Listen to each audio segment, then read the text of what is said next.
Thank you. Welcome back, everybody. Thanks for being with us, and a real special thanks to the Micron folks from Micron. Sumit Sadana is with us. He's EVP and the Chief Business Officer. Sumit, welcome. Farhan is with us as well. If everybody knows Sumit and Farhan. Before I begin, I just wanted to say wish you all the best. Most of our listeners have been listening to other conversations we have had since yesterday, but really appreciate you joining us, given what a lot of us are facing in the Bay Area. So welcome. Thank you. Thank you, Ambrish. Really appreciate it. And Sumit, maybe before we go into the Q&A, just give us a quick overview. And everybody's very familiar with Micron, but just wanted to hear it from you, from your vantage point, the investment summary and the investment case for Micron. Sure. So first of all, thanks for having us here and for this opportunity to talk to all of you.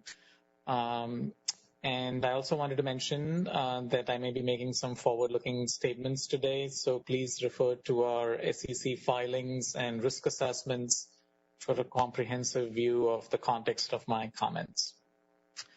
In terms of just looking at the big picture, these are very interesting times for sure in the short term. But if I zoom out and look at the big picture, really some of the structural trends in the industry give us a lot of excitement and cause for optimism about the future. We have tremendous changes taking shape in the landscape on an ongoing basis. And starting over the near term, medium term, we see really big growth drivers in 5G, really big growth drivers in AI and machine learning driven applications, especially in the cloud, that are structural, 10, 20-year type of growth opportunities for us. And these are going to spawn a whole host of new architectures like tiered memory, where Micron is uniquely positioned to offer NAND 3D crosspoint and DRAM as the only company in the world with that kind of capability. And so that is tremendously exciting for us as that unfolds over the next few years.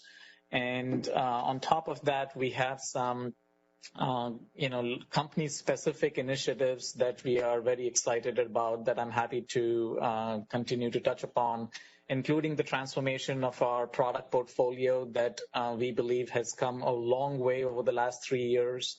And certainly our technology focus, which has enabled us to do really well on both the DRAM and NAND side, innovation engine in terms of our 3D crosspoint capability, dramatic improvements in our cost structure. We have taken out $9 billion of cost and expect to do more over the next few years. Very close relationships with key marquee players in the industry as our customers, and a transformation underway in Micron on the cultural side that we believe will be creating long-lasting results for us and our investors and our customers. So between the industry and disciplined supply, alongside great demand, and the Micron story that continues to evolve on a multi-year journey of making Micron a leader in the industry. So I'll just pause there. Great. Thank you. And those are some of the very topics I wanted to discuss with you. So it's a great opportunity to have you with us. But if you don't mind, maybe I'll just start off with the near term first. With about 3 weeks left to go in the quarter, Dave had provided an update on the business conditions. So a couple of questions. Are there any updates to that, given you have a little bit more visibility now? And then how would you characterize the inventory situation, whether at the customers or in the channel? Sure. That's a great question. So we still have about just over a week to go in our FQ4, and this current quarter has been more back-end loaded than previous quarters, but I have no new update to provide for our current quarter. As we look into FQ1, which is our next quarter, Of course, Dave shared some thoughts on that a couple of weeks ago, and I just wanted to build on that. First thing to keep in mind is our FQ1 is a regular 13-week quarter, whereas our FQ4 has been a 14-week quarter. So that's one important piece. The other is, as Dave had mentioned earlier, we have seen some changes in our demand compared to what we had updated our investors at the end of our third fiscal quarter, which is that we are seeing some incremental weakness on the enterprise side, largely stemming from small and medium businesses being weaker due to the economy. As well as certain segments of the economy that have not been doing well, like travel and leisure, hospitality, oil and gas, etc. Their combined impact on the enterprise space has been an issue in terms of the demand environment for the second half of this calendar year. And of course, there has also been some inventory adjustments that customers have been going through that is important. I think another change that has happened over the last few days, as all of you have seen, is Huawei, which I just wanted to spend a couple of minutes on. As you know, we are continuing to work to understand the details of the latest U.S. orders regarding Huawei, but it is clear that our prior licenses that we had under which we were shipping to Huawei have been impacted by this new ruling. And it seems that most of the semiconductor shipments to Huawei will have to stop after September 14, 2020, unless, of course, the U.S. administration happens to extend or change that deadline. As of now, that's the deadline we are operating under. And of course, this is a challenge for the whole industry because the typical cycle time through the fabs and the back-end assembly, packaging, and test is about 4 months, including shipping. It's through the whole fab, assembly, packaging, test, logistics. So it takes about 4 months to flush out the entire inventory that was in process. And we were given a 1-month deadline. So clearly, this is an impact. Huawei has been as high as 13+% of our revenue, but lately has been just under 10% of our total revenue. So below the peak, but still fairly substantial. Of course, we will be able to make up some of that impact by targeting those products towards other customers. But clearly, there will be an impact in FQ1 if that deadline remains. And as we go forward, a smaller impact in FQ2, but we believe that beyond FQ2, we shouldn't really have much of an impact.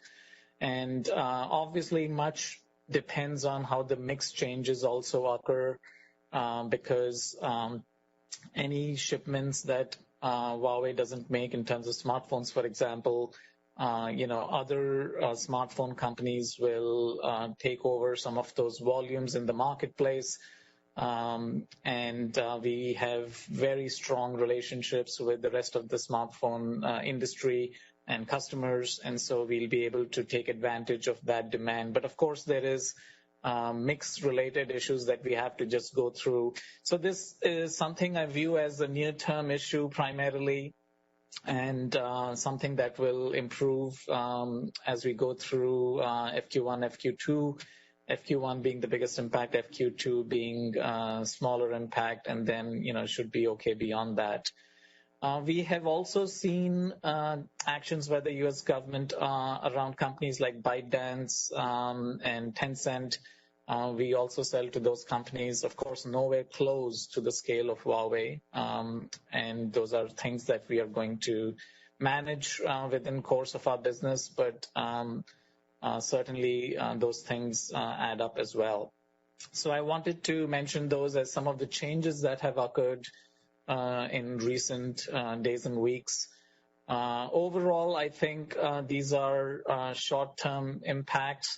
As we get into calendar year 21, we expect a lot of improvement, both in the market environment as well as in the development of our own business, which we hope to continually improve beyond that.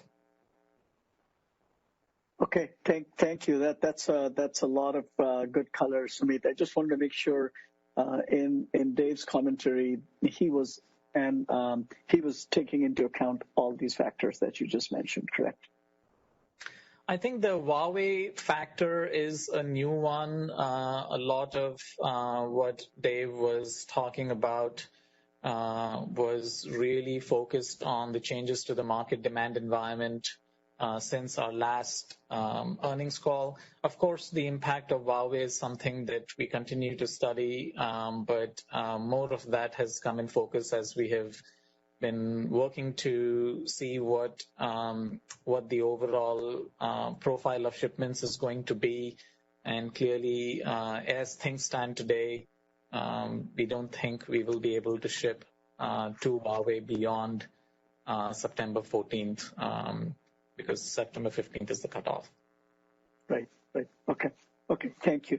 Let me, with that out of the way, let me switch over to maybe start with a medium term, and then I really wanted to focus in on the long-term drivers and also talk about the structural changes in the industry and also at Micron.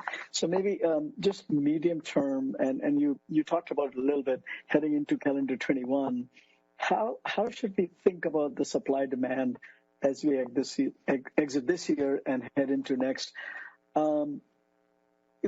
This is something we haven't seen ever, what the industry did last year. I think Micron was the first to cut CapEx very aggressively, and then others followed as well, at least publicly.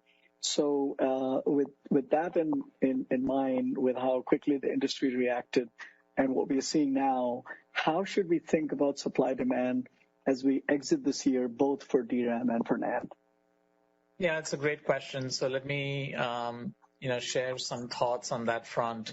So I'll make my comment based on the calendar year rather than just the fiscal year, and I'll mention when I'm switching back and forth because our calendar year versus fiscal year tends to be different for sure. So if I look at calendar year 20, we certainly saw the first half of calendar year 20 to be stronger in terms of the demand-supply balance. The second half is somewhat weaker than the first half, and I'll provide some color on the different segments as we go through, and then I'll talk about 2021. So in terms of the cloud demand, again, a very important driver long-term, very strong in the first half of calendar year 20. We had some pockets of shortness of supply because of the strength in cloud. In the second half of calendar 20, still healthy demand from the cloud, not as strong perhaps as the first half, but still very, very healthy. Enterprise, I already mentioned, second half of calendar 20 between the end market demand as well as some of the inventory adjustments that are taking shape in different end markets. The enterprise demand is weaker in the second half. The consumer and client devices, for example, laptops, notebooks, Chromebooks, very, very strong. More enterprise laptops in the first half of calendar 20 were strong. Second half of calendar 20, more consumer type notebooks are strong. Chromebooks have been strong throughout, driven by the work from home, etc. trends, and a lot of shortages in the Chromebook market due to displays and other things have been in short supply. Of course, the Chromebooks and consumer PCs have lower average capacities of memory and storage. That's just one thing to keep in mind. But on the unit volume side, they are doing well. Desktop PCs have been very weak throughout calendar year 20. So just a little bit of color on that front. In terms of mobile, first half calendar 20 was very weak. A lot of declines in mobile smartphone units around the world. But things have been recovering from that point. Mobile, as you know, is a very important market. And there are some really exciting data points coming out of mobile, not just in terms of the recovery, that is taking shape, but also in terms of the 5G mix that is happening. So if you look at China, it passed the 50% point in terms of 50% of the handsets being 5G versus all the prior generations, 4G and below. And we passed that point already. And so every month now there are more 5G handsets being sold in China than all the other generations prior to it put together on a monthly basis. So that momentum should continue to build going forward. Industrial demand is hanging in there, relatively lackluster, but should pick up as the economic activity improves. And finally, automotive, that has been the weakest segment in the market for sure in calendar year 20, because it had both a demand and a supply impact as some of the factories shut down around the world. But even those factories are starting to come online and demand is starting to improve, supply is starting to improve. So we are past the weakest point there as well. So in a nutshell, we do expect that as we get into 2021 calendar year, the improvement should continue. And so if I may shift focus to now talk about, calendar 21, I am very optimistic about calendar 21, particularly as we go past the, early months of seasonally weak time for the consumer right after the whole, Thanksgiving, Christmas timeframe, get into the first quarter tends to be seasonally a little bit slower. But as we get past that, the rest of calendar 21, I believe, will continue to be accelerating to the upside in terms of demand. And there are lots of things to be very excited about. And let me just go through some of those real fast, and happy to dig into any of the details that you like. So first and foremost, 5G. 5G mobile cycle should be super strong next calendar year.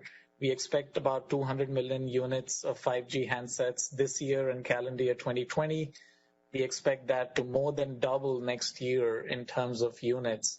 And for us, in terms of memory and storage, the really exciting part is the average capacities are going to be up quite a bit alongside those improvements in 5G handsets. 6 gigabyte minimum DRAM, many handsets with 8 gigabytes, 12 gigabytes, etc. of DRAM, and most configurations of flash, NAND flash to be in the 128 to 256 gigabyte range. Of course, there will be some 64, some 512, but 128 to 256 will become the sweet spot. And of course, then looking at other segments, cloud growth should be super strong. The economy continues to focus more on cloud computing. More companies are making those choices to move to the cloud. A lot of advantages, a lot of horizontal capabilities with machine learning functional libraries that they can take advantage of. Automotive and industrial growth should snap back. A lot of average capacity improvements in automotive as well. And if you look at the server platforms, 6-channel platforms going to 8-channel with new CPUs, so higher average capacities for servers, and lot more QLC penetration on the SSD side in servers, so really exciting for us. So bottom line, 2021, as it goes through the calendar year, should see accelerating momentum, and we are very excited about the opportunity there. And overall, industry capex seems to be coming in, if you look at the public statements from our competitors as well as equipment companies, relatively constrained, so it should set us up for a good calendar year 21. Okay, that's a lot of areas we went into. Between NAND and DRAM, if you just go through each of those, could you? Because for the full year, whatever the expectation was for bit growth, and I think you did not update that in the last earnings call. But can you just help us understand where you expect the industry to land? Now with all the memory, my assumption is that all the memory companies will have the similar kind of headwinds that you are facing. So where do you think bit supply and demand lands now with, what, 4 or 5 months to go into the year? So for calendar year 20, we think that the DRAM demand ought to grow in the mid to high teens range, most likely. We're still looking at the numbers and how they play out for calendar year 20. And I think on the NAND side, less than 30%, most likely in terms of bit growth for calendar year 20. Of course, a lot of moving parts, differences between first half and second half, as I was saying earlier, but those are the numbers. And then, of course, like I mentioned, next year, things should be in pretty good shape. We haven't really provided numbers for next year. We will do that in future discussions after our earnings, etc. Okay, that's fair. So coming back to the long-term drivers, and really wanted to drill in a little bit more with Micron specific, some of the initiatives that you have been working on or you're leading, both on the NAND and on the DRAM side to address some of the secular trends that you laid out, which range all the way from consumer side all the way to data center, AI, clear trends, which I subscribe to as well. So we just help us understand what are the Micron specific initiatives that will help you differentiate. Sure. So I think, when we look at our longer term view for Micron, we have, 5 important things we are trying to do to set us up for long-term success. And I'll just go into the 5, but I'll try to focus more on the product and technology part. So the first one is product and technology leadership. It's very critical, and I'll talk a little bit more about this in a moment after I touch upon the other 4. The second one is cost competitiveness. We have spoken about this in the past, that we were on a path to take out $9 billion of cost from our cost structure. We have reached that goal already, and so between 2016 and 2019, we did take out $9 billion of cost. And we do expect more improvements on the cost side in the future, of course. Less so in fiscal year 21, but 22 and 23, we should see really good acceleration of some of our cost improvements. In terms of the third piece, the third pillar, really innovation. Innovation is very, very critical. We have several aspects of innovation across our portfolio. On the NAND side, we do this with QLC, a lot of good QLC products coming out, a lot of good QLC momentum. And of course, our 3D XPoint product, very, very exciting long-term opportunity for us. It's going to be slow to ramp as the whole industry and ecosystem have to really work towards that tiered model of memory and fast storage. But we have been doing some early work with some leading customers and are tremendously excited about what the next 5 years will bring on that front. So that's the innovation part. Customer intimacy is number 4, very, very critical to us. We have been building partnerships with some of our top customers in different segments. And then, of course, the last one being talent and culture, which is very key. So really going back to the technology and product leadership, I just wanted to spend 2 minutes on that because we have been doing a lot of work across the company on that. So if you see Micron's DRAM capability, for example, we were trailing competitors on DRAM from a technology perspective, and we became the first company to ramp 1Z DRAM node of technology in the marketplace. We were also the first company to come out with MCP products for mobile phones based on LP5 DRAM. And so you can see a lot of areas where our DRAM innovation and product leadership and technology leadership are taking shape. High bandwidth memory, which is a specialized product geared towards machine learning and artificial intelligence applications. We were not in the market with that product, and now we have introduced that market. Now introduced that product into the market, and it is something that we are going to be ramping over the next several quarters. And so we are really excited about that. It really rounds out our DRAM portfolio. So really exciting capability there. And switching over to NAND, we have been on this push of high-value solutions. As you know, looking back to 2016 timeframe, we had a small minority of our output in NAND going into high-value NAND type of products.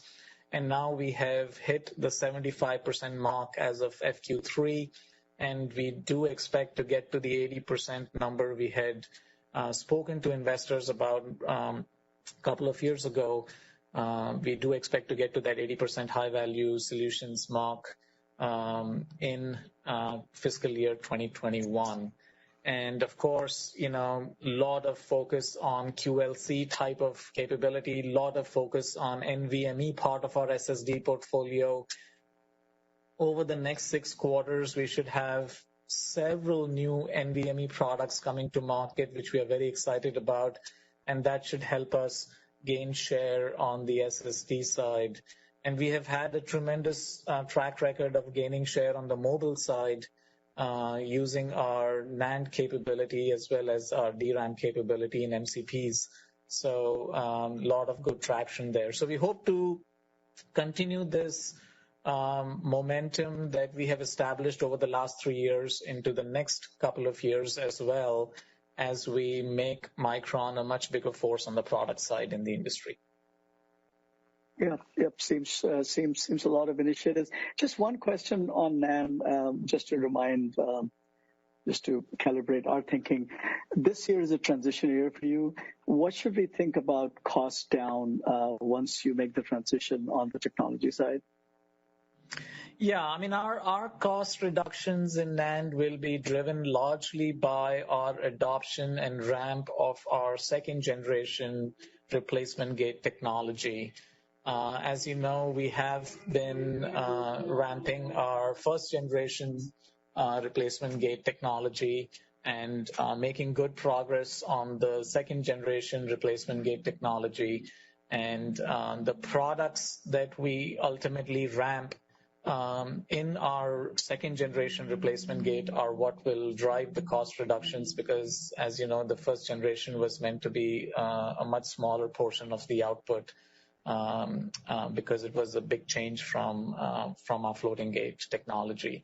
So that second generation replacement gate should ramp over a period of time over fiscal 21. And as that output becomes more material to the overall mix, that's when we'll start to see some of the cost improvements happen on the NAND side. So the right way to think about it is low double digit once you normalize for the second generation being meaningful enough. Is that the right way to think about it in numbers? I think certainly when we get to a good portion of our output being in second generation, then we would be able to get to the cost reductions from that technology.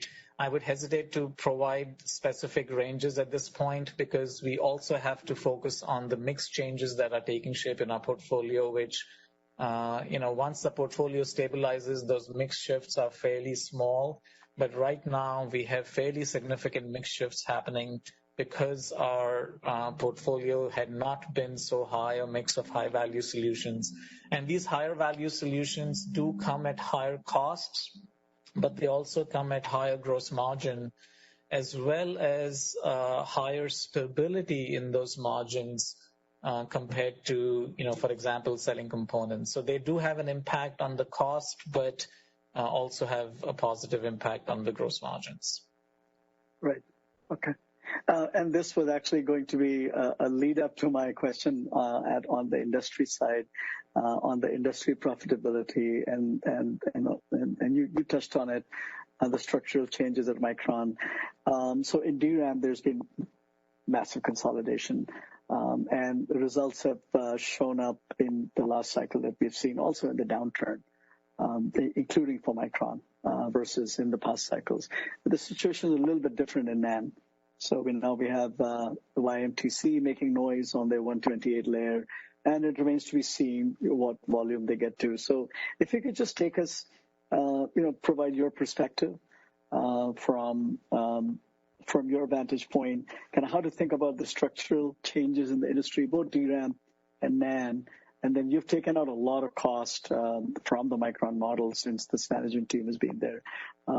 So how should we think about profitability through cycles for NAND, for DRAM first and then for NAND, given that in NAND we've seen the reverse of consolidation?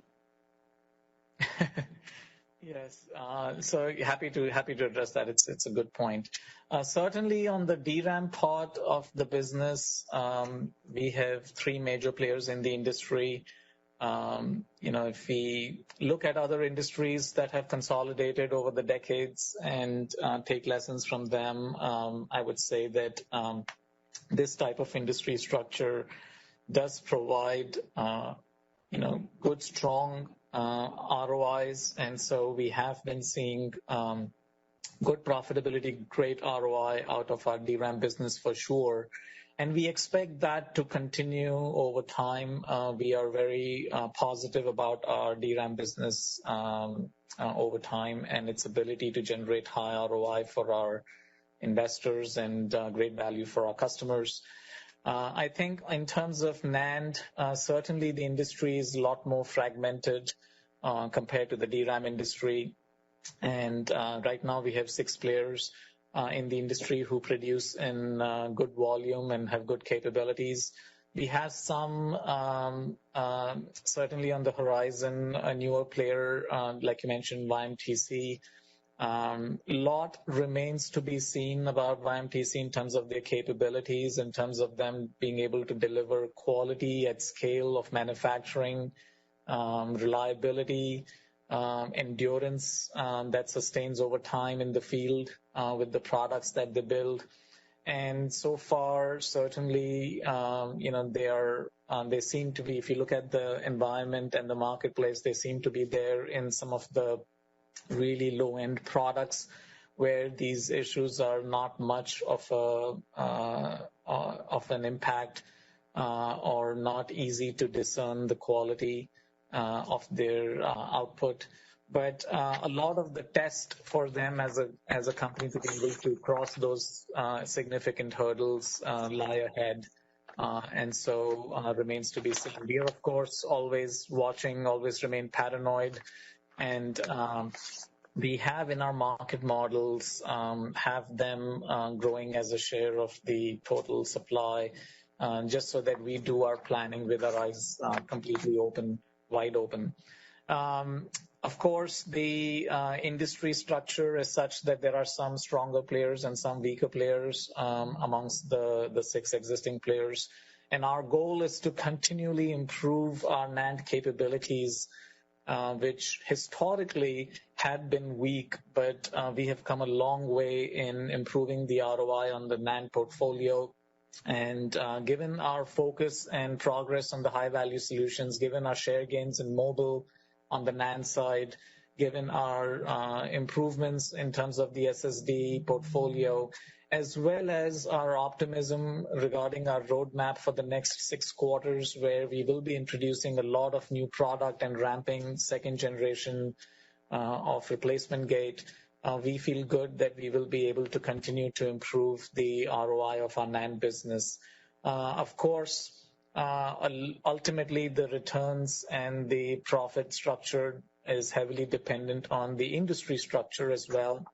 And here, if there is consolidation in the NAND industry, as there has been in other industries before, like the HDD industry or the DRAM industry, so if NAND does consolidate, it will certainly improve the ROI of that business for all of the remaining participants. Yep, makes sense to me. Great insights. I'm going to pause and take questions from the line. Folks, again, same drill. Please feel free to ping your questions. They'll show up on my screen momentarily. Okay, there are a few. Maybe we'll start with the first one. And this one is looking to compare your business with Nvidia.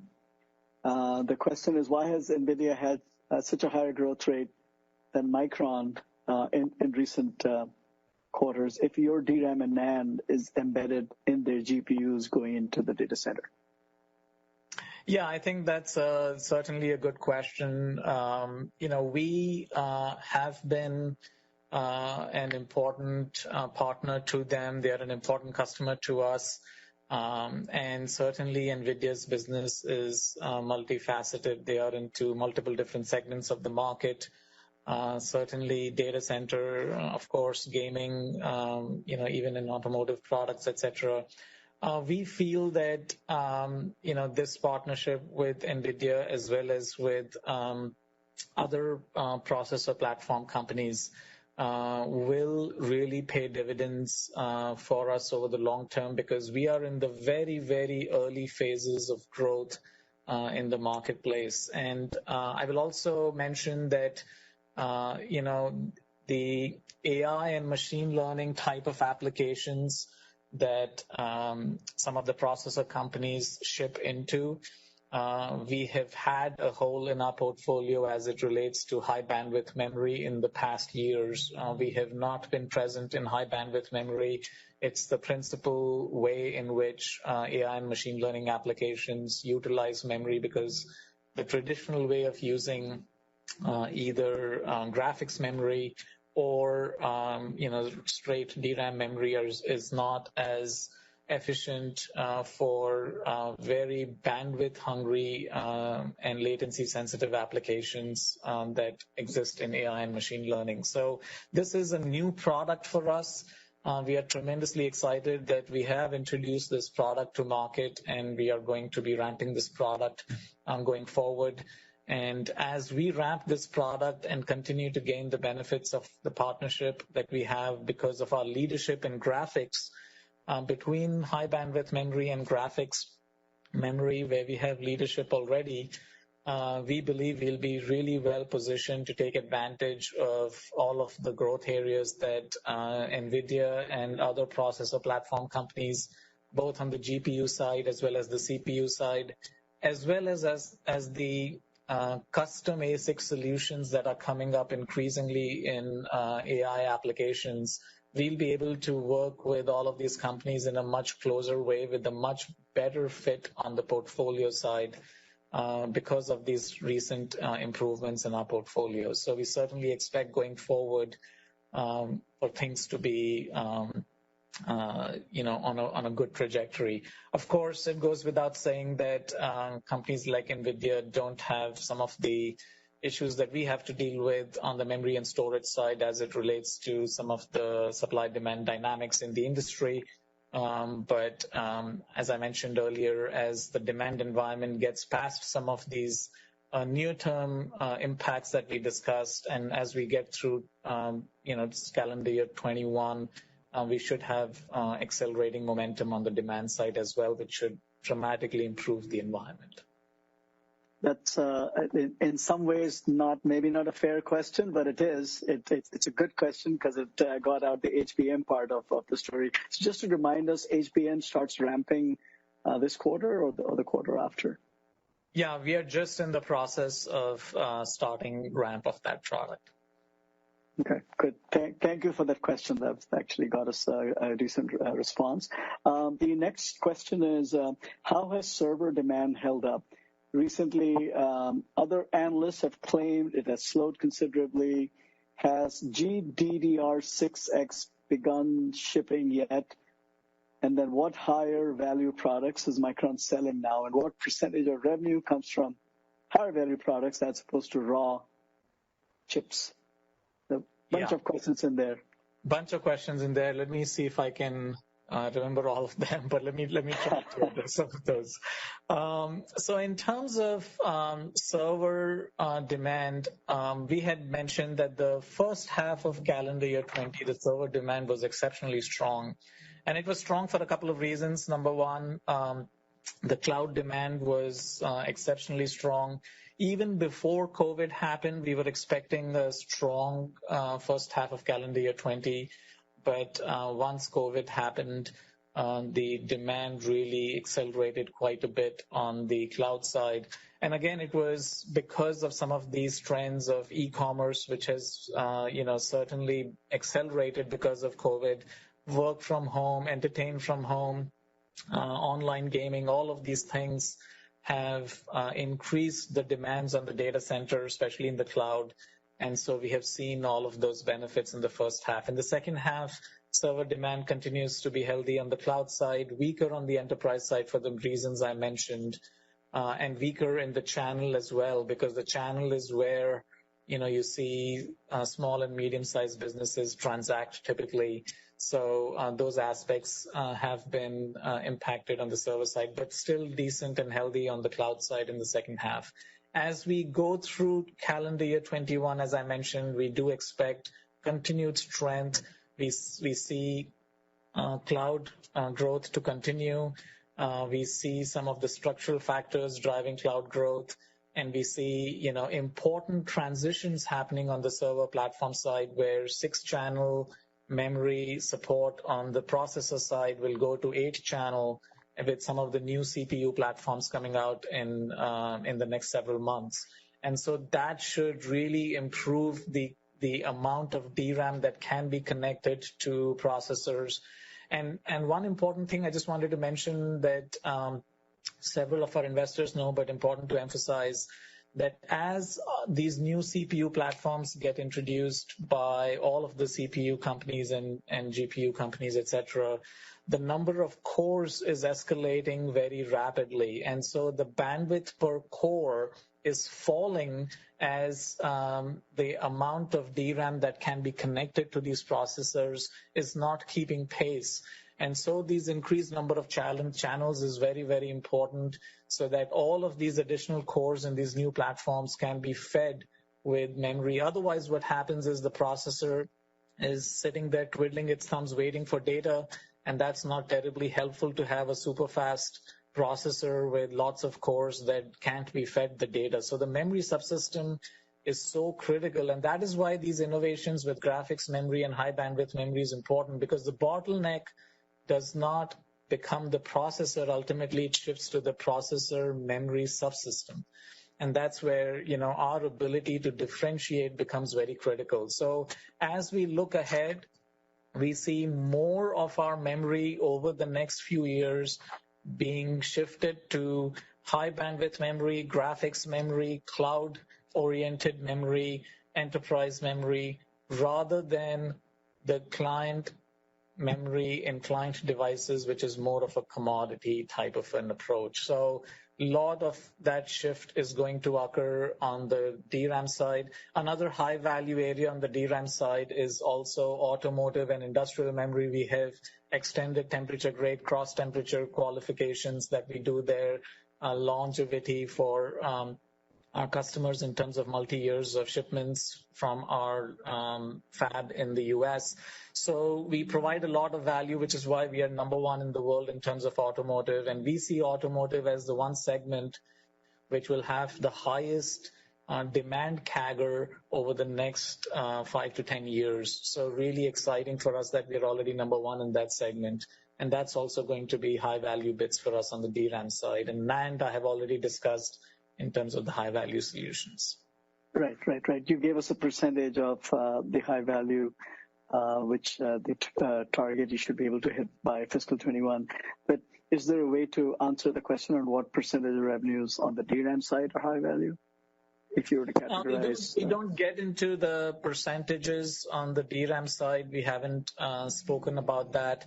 Suffice to say that our goal has been to improve the portfolio mix, and now with some of the changes that we have finally introduced on the high bandwidth memory side and some of our continuing innovations on the graphics memory side, we feel very good that our DRAM portfolio has never been stronger in our history.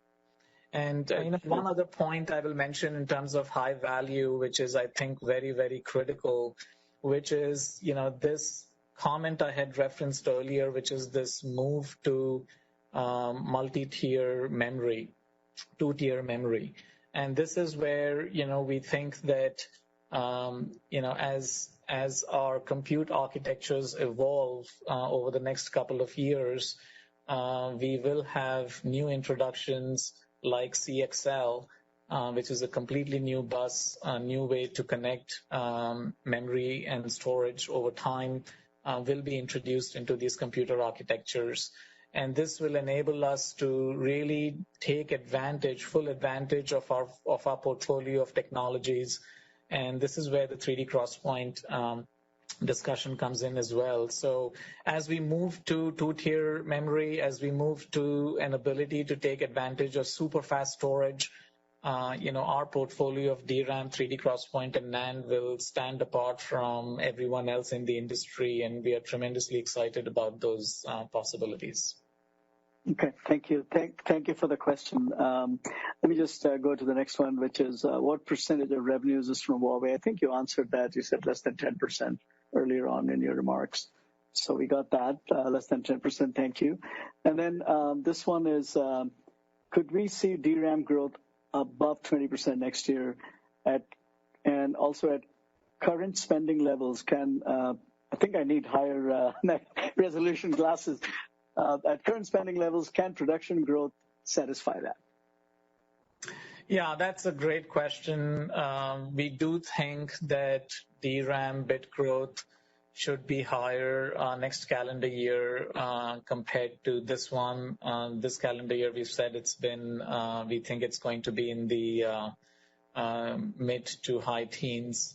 We do expect that it should be towards the higher end of the range, if not slightly higher.